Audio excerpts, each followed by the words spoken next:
네, 오늘 우리 하나님께서 주신 말씀은 마태복음 2장 7절에서 11절까지입니다. 이에 헤롯이 가만히 박사들을 불러 별이 나타난 때를 자세히 묻고 베들레헴으로 보내며 이르되 가서 아기에 대하여 자세히 알아보고 찾거든 내게 고하여 나도 가서 그에게 경배하게 하라. 박사들이 왕의 말을 듣고 갈새 동방에서 보던 그 별이 문득 앞서 인도하여 가다가 아기 있는 곳 위에 머물러 서 있는지라. 그들이 별을 보고 매우 크게 기뻐하더라. 집에 들어가 아기와 그의 어머니 마리아가 함께 있는 것을 보고 엎드려 아기께 경배하고 보배합을 열어 황금과 유황과 모략을 예밀로 드르니라. 아멘. 할렐루야. 예, 내후 외환의 어려움 속에서도 하나님이 우리나라를 지켜주시는 줄 믿습니다. 예, 우리를 지켜주시는 하나님을 찬양합니다. 오늘 목사님께서 기도해 주셨지만 지난 한 주 우리는 큰 충격과 혼란을 경험했습니다. 44년 만에 선포된 대통령의 그 비상 계엄은 아닌 밤중에 홍두깨처럼 우리에게 충격을 주었는데요. 가뜩이나 어려운 경제 현실에 큰 타격을 주었고요. 또 정치적인 혼란을 가중시켰죠.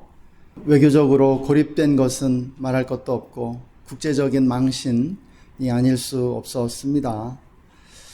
역사의 시계를 40년 전으로 돌려놓으려는 것처럼 느껴졌는데 여러분은 어떻게 느끼셨는지 모르겠습니다. 빨리 끝나서 다행이고요. 예, 대통령이 탄핵을 가까스로 피했지만 또 권력을 잃고 역사의 뒤편으로 쓸쓸히 사라지게 되지 않았나 하는 생각이 듭니다. 그 비상계엄 뉴스를 들었을 때 여러분 어떤 느낌이셨는지 모르겠습니다. 대부분의 국민들이 가짜 뉴스가 아닐까 이렇게 의심했을 거라는 생각이 듭니다. 왜냐하면 너무 비현실적으로 느껴지기 때문이죠. 현실에 있을 수도 없고 또 상상해 본 적도 없는 일이 일어난 것이죠. 왜 이런 일이 일어났을까 생각을 해보면 그 대통령이 현실 감각을 너무 상실했기 때문에 그런 것이 아닌가. 역풍이 부는 것을 보면 우리가 알 수 있죠. 현실 감각이 없었기 때문에 그러한 일을 했고 또 역풍을 맞게 되었던 것입니다. 이렇게 그 현실 감각을 잃은 행동을 할 때 우리는 자기 자신을 해치게 되는 것입니다. 대통령이 정치적 자살 행위를 한 것으로 그렇게 지금 판명이 되고 있는데요. 현실 감각이 있는 것과 없는 것이 이렇게 엄청난 차이를 만들어낸다는 사실입니다. 오늘 본문을 보면 헤롯 왕과 동방박사 세 사람이 이렇게 대비되고 있습니다. 헤롯 왕과 이 동방박사들은요, 현실 감각이 없는 사람과 현실 감각이 있는 사람의 그 차이를 극명하게 보여주는 것이죠. 이 둘은 만왕의 왕으로 예수님이 오신다는 소식을 동일하게 듣습니다. 그런데 정반대의 반응과 행동을 하게 되죠. 헤롯 왕은 만왕의 왕으로 오신 그 예수님에게 군대를 파견해 죽이고자 합니다. 그는 예수님이 누구신지 알 수 없게 되자 베들레헴 지경에 2살 미만의 모든 아기들을 죽이는 그러한 만행을 저지르게 되죠. 그는 현실을 있는 그대로 인정하려 하지 않고 부정하려 했던 것입니다. 예. 현실을 받아들이지 못하는 것이죠. 현실을 받아들이지 못할 때, 현실을 인정하지 못할 때 현실과는 유리된 그런 비현실적인 생각과 행동을 하게 되는 것입니다. 결국 그는 해서는 안 될 일을 저지르고 역사의 큰 죄인으로 남게 되었습니다. 이에 반해 동방박사들은 예수님이 오신다는 사실을 알게 되자 어떻게 합니까? 아라비아에서부터 낙타를 타고 아주 긴 여행을 시작합니다. 이 여행 끝에 아기 예수님께 보배를 드려 경배하게 되죠. 그들은 현실을 있는 그대로 받아들이고 현실에 맞춰 행동합니다. 그 현실은요, 그들에게 엄청난 희생과 고난을 요청했어요. 헌신을 요청했습니다. 보배를 드려야 했고요, 엄청나게 긴 거리에 여행을 해야 했고요, 고생하며 예수님을 찾아와야 했습니다. 그러나 그 현실의 요구에 맞춰 행동함으로써 그들은 영원히 기억되게 되었습니다. 영원히 기억될 뿐 아니라 하늘의 그 별처럼 그들은 영광스럽게 빛나는 사람들이 되었다는 것이죠. 그러면 우리는 어떻게 비현실적인 사람이 아니라 현실적인 사람이 될 수 있을까요? 이 동방 박사들은 어떻게 했을까요? 우리가 성경을 자세히 보면은 의인들은요, 대단히 현실적인 사람들이었습니다. 이에 반해 악인들은요, 비현실적인 사람들이었음을 보게 돼요. 현실 감각이 떨어지는 사람들이었다는 것이죠. 현실적인 사람들의 대표가 본문에 나오는 이 동방 박사들, 그리고 예수의 아버지 요셉과 같은 사람들입니다. 그 외에도 많아요. 아브라함이나 다 그렇습니다. 모세나 사무엘이나. 이들의 특징은 여러분 무엇인지 아십니까? 받아들이고 싶지 않은 현실에 맞춰 자신의 생각을 뜯어 고친다는 것입니다. 그리고 현실에 맞지 않는 자신의 결점들, 단점들을 끊임없이 고쳐갔다는 것이죠. 예수의 아버지 요셉을 예로 들어 우리 한번 생각해 보십시다.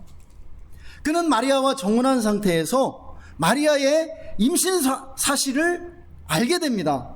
그런데 마리아와 동침한 적이 없는 이 요셉에게는 청천벽력 같은 소식이었던 것이죠. 그래서 이 의로운 요셉은 마리아와 조용히 파혼을 하려고 합니다. 관계를 끊으려고 해요. 왜냐하면 관계를 끊지 않으면 마리아가 돌에 맞아 죽을 수 있기 때문이죠. 정혼한 상태에서 그가 임신을 했기 때문에 간음한 것으로, 율법을 범한 것으로 드러나기 때문에 그가 이렇게 조용히 파혼을 하려고 합니다. 그런데 그 밤에 천사가 그에게 현몽하죠. 천사는 마리아가 성령으로 잉태되었을 뿐 아니라 태어나실 분이 인류의 구원자이시라고 그에게 고지하게 됩니다. 그러자 요셉은 어떻게 하죠? 마리아와 결혼합니다. 그리고 예수님의 아버지가 되었죠. 여러분, 그 이전까지 요셉의 결혼에 대한 생각은 확고했습니다. 처녀와 결혼하는 것이죠. 그리고 자기 씨가 아닌 아이를 임신한 여자와 결혼하는 것은 상상조차 하지 못했습니다. 그런데 받아들이고 싶지 않은 그 현실이 그의 앞에 펼쳐졌고 하나님이 그에게 그 현실을 받아들이라고 요청했을 때 그는요, 자신의 생각을 현실에 맞게 뜯어 고칩니다. 수정해요. 그리고 그에 맞게 행동한 것을 우리는 보게 됩니다. 그 결과 요셉 역시 영원히 기억되는 의인이 되었습니다. 이에 반해서 헤로드 왕이나 그리고 다윗 때의 사울 왕 같은 악인들은요, 어떻습니까? 현실에 맞춰 자신을 변화시키려 하지 않습니다. 오히려 자기 생각대로 현실을 바꾸려고 들죠. 사울 왕을 한번 예로 함께 생각해 보기를 원합니다. 여러분, 사울 왕 때 다윗이 왕으로 기름 부음을 받고 지도자로 부상하게 되는 것을 보게 됩니다. 그런데 그것을 보자 그러한 현실을 받아들이려 하지 않습니다. 다윗을 오히려 죽이려 하는 것이죠. 그래서 사울은 점점 악해져가고 미쳐갑니다. 본문을 보면은요, 본문의 헤롯도 마찬가지인 것을 보게 돼요. 현실을 받아들이려 하지 않습니다. 자기가 가진 생각대로 현실을 바꾸려고 해요. 여러분, 이것이 이 세상 모든 사람에게 일반적으로 나타나는 것입니다. 여러분, 현실에 맞춰 자신을 변화시키려는 노력을 게을리할 때 악인이 된다는 것입니다. 우리 그리스도인들은 날마다 회개하라는 부르심을 받고 있죠. 여러분, 회개가 무엇입니까? 회개는요, 날마다 자신의 결점을 고쳐 나가라는 하나님의 명령입니다. 그리고 이것은 우리가 끊임없이 노력해야 되는 거예요. 매일매일. 그래서 이 회개에는 반드시 필요한 덕목인데 그것은 성실함이라는 것입니다. 성실함. 이렇게 자신의 결점과 잘못을 뜯어 고치려고 노력하는 사람들을 하나님은 의롭다 하십니다. 여러분, 이러한 회개가 현실에 맞춰 자신을 변화시키는 것과 맥을 같이 하고 있는 것이죠. 그렇다면 현실이란 무엇입니까? 현실은 끊임없이 변동되는 것입니다. 현실은요, 어제 다르고 오늘 다르고 내일 다른 것이에요. 현실은요, 끊임없이 지금 변동되고 있어요. 없던 길이 새로 생기고요, 새로운 건축물이 세워지는 것과 같습니다. 우리가 옛날에 살던 그런 동네를 방문해 보면 모든 것이 달라져 있어서 길을 찾지 못하는 경우가 있죠. 이와 같다는 말씀입니다. 그런데 문제는 뭐예요? 우리의 생각은 쉽게 변하지 않는다라는 거예요. 그래서 사람들은 옛날 생각만 하려고 하는 것이죠. 옛날은 이랬어. 아, 옛날이요 라고 말하는 사람들이 너무 많다는 사실입니다. 계엄령을 선포한 대통령도 80년대 형성된 그 낡은 생각 그대로 유지하다가 그렇게 행동하지 않았나 우리가 생각해 볼 수 있습니다. 그런데 바로 여기에서 문제가 생기는 것입니다. 변화하는 현실과 변하지 않고 있는 이 고정된 생각 사이에 갈등과 문제가 발생한다는 사실입니다. 과거에 가졌던 생각으로 현재를 보려고 하면 엄청난 괴리가 발생한다는 사실이죠. 과거에는 유용했던 생각들이었습니다. 과거에는 잘 통했어요. 그런데 현재에는 유용하지 않더라는 것이죠. 과거에는 통했으나 현재에는 통하지 않습니다. 그 결과 기성세대는 옛날을 그리워하고 옛날을 이상적으로 생각하게 되는 것이죠. 그렇게 되면은요, 현재에 적응하지 못하고 퇴출당하게 됩니다. 여러분, 과거에 유용했으나 현재에 통하지 않는 이 생각, 변하지 않는 이 생각과 현실 사이에 갈등과 문제가 발생하기 때문이에요. 과거 세대와 현 세대의 갈등과 문제도 여기에 있는 것이죠. 여러분, 이 문제를 해결하는 유일한 방법이 무엇입니까? 그것은요, 우리가 죽을 때까지 배우는 것이에요. 죽을 때까지 배워야 된다는 거예요.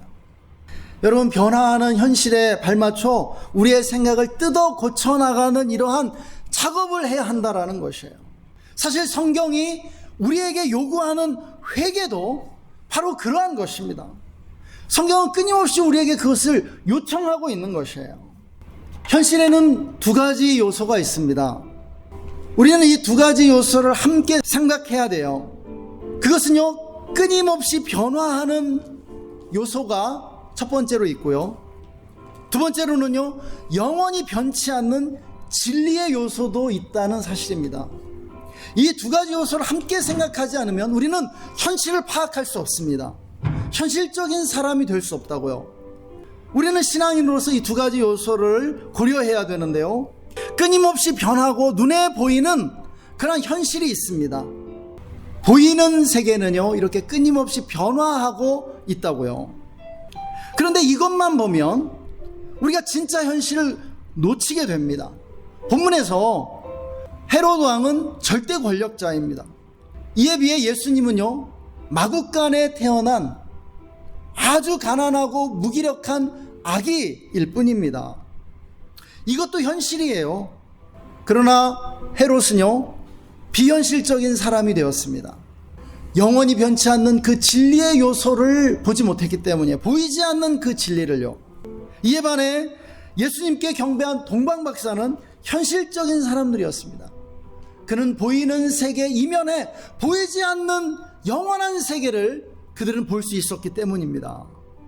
우리가 현실을 파악하려면 끊임없이 변화하는 이 세계 가운데 변하지 않는 진리, 즉 하나님의 뜻이 무엇인가를 알아야 한다는 사실입니다.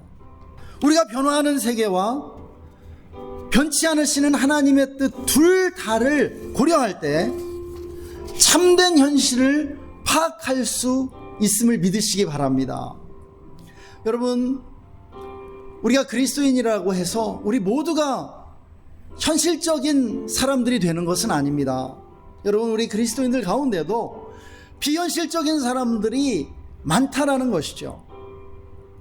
과거 8, 90년대 기독 학생들 가운데 캠퍼스에서 총학이나 동아리 연합회가 세우는 그 장승을 한밤중에 도끼로 찍고 불태우는 그런 친구들이 있었습니다.